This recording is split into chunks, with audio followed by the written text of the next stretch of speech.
Avez-vous retrouvé une vie normale? Croyez-vous au super-état-providence? Par petites touches renaissent parfois difficilement votre activité, vos espoirs, vos projets, vos envies de liberté.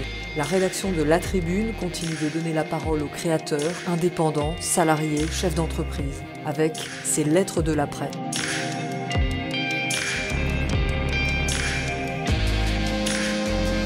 Aujourd'hui, la lettre de l'après d'Aurore Jeugin, directrice générale France d'Upslide, dans notre newsletter de 12 heures.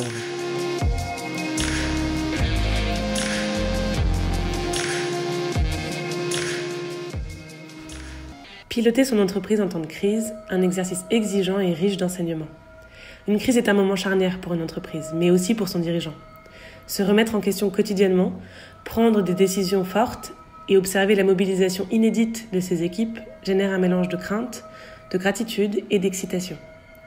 Dans le contexte actuel, resserrer son pilotage d'entreprise est capital pour assurer la pérennité de son activité. Comment relever le défi en jonglant entre efficacité opérationnelle, maintien de la culture d'entreprise et gestion accrue de l'humain? Voici quelques clés autour de 4 piliers qui méritent une attention particulière en cette période de mutation. Les équipes, la trésorerie, les méthodes de travail et la communication externe.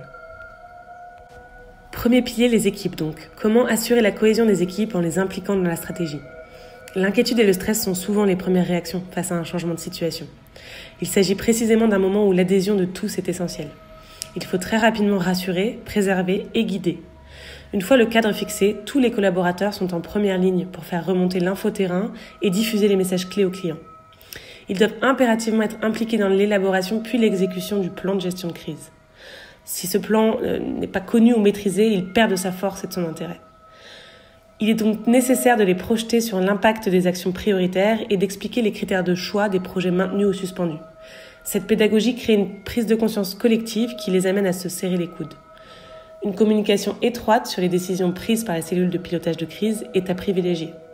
Par exemple, des points hebdomadaires de redescente d'informations, une newsletter régulière de la part des dirigeants ou encore la responsabilisation des managers pour répondre aux premières questions de chacun.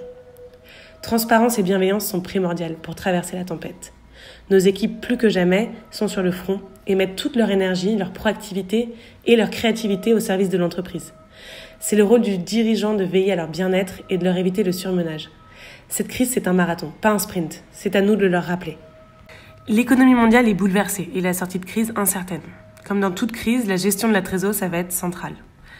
Un pilotage rapproché, déjà nécessaire en temps habituel, devient indispensable en période tumultueuse.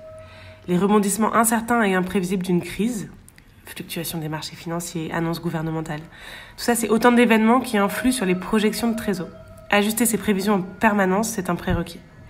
Les nombreux inconnus de l'équation incitent plus que jamais à prendre des mesures simples, efficaces sur des sujets que l'on maîtrise. Mesures d'économie en interne, comme les frais de réception, les séminaires, gel des recrutements, revue des conditions de facturation, relance client, emprunt bancaire. Une fois ces mesures prises, il faut prioriser entre profitabilité à court et moyen terme. Identifier les sources génératrices de trésor pour redéfinir les priorités opérationnelles, puis monitorer les résultats. À l'appui des indicateurs clés à suivre durant toute la période de crise et propres à chaque secteur. Par exemple, chez nous, en modèle SaaS, le taux d'attrition, churn rate en anglais. Ces indicateurs sont à suivre au jour le jour ou à la semaine afin d'ajuster sa stratégie en temps réel. D'où l'importance d'avoir les bons outils à disposition pour une prévision de trésor précise. Des tableaux de bord interactifs et solutions de data vis comme Power BI sont particulièrement adaptés. Troisième pilier, les méthodes de travail. Gagner en agilité pour pouvoir s'adapter aux aléas, c'est important. Faire face à un contexte économique aléatoire et menaçant, ça requiert de la flexibilité et de la rapidité d'exécution.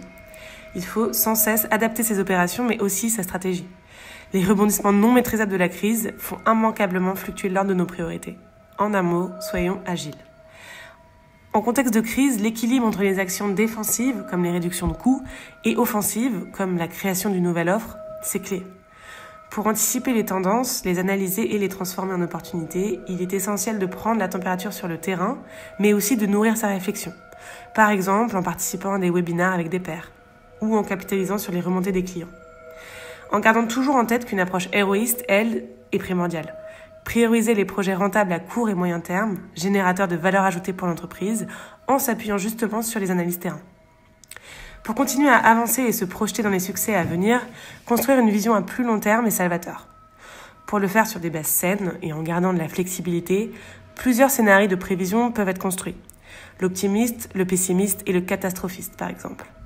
Ces différentes options forcent réflexion et anticipation et permettent d'estimer en particulier le bon moment pour la prise de décision, comme par exemple la recherche d'une solution de financement si le churn passe au-dessus d'un certain niveau. Vu le caractère très incertain du contexte actuel, ces scénarios permettent de rester lucide et préparer au meilleur comme au pire. 4e pilier, la communication externe, qu'il faut particulièrement soigner. Les périodes de tension amènent inévitablement des questionnements. Les salariés vont se demander quand est-ce qu'ils seront payés, les clients quand est-ce qu'ils seront livrés. Le doute plane sans cesse. Pour maîtriser ces incertitudes, il est capital d'adapter sa communication et d'en maîtriser la fréquence, les formats et les messages.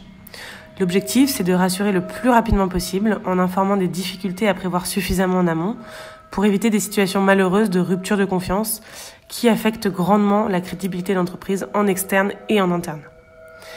J'ai lu une récente étude sur la communication publicitaire qui doit évidemment être adaptée et qui disait que 75% des consommateurs estiment que les entreprises ne doivent pas profiter d'une crise pour promouvoir leur marque. Pas d'opportunisme donc.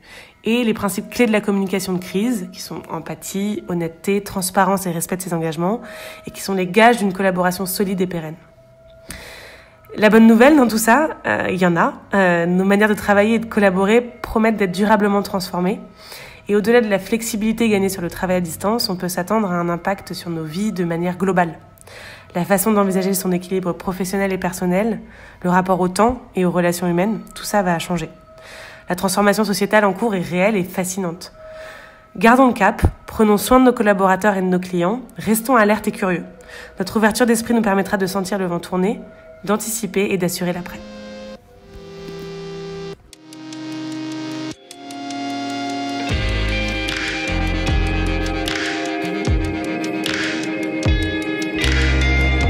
Proposez vos textes ou vos sons à la rédaction de La Tribune pour une réalisation Milky Lab Fabrique audiovisuelle, musique I'll Follow You par Density and Time. À demain.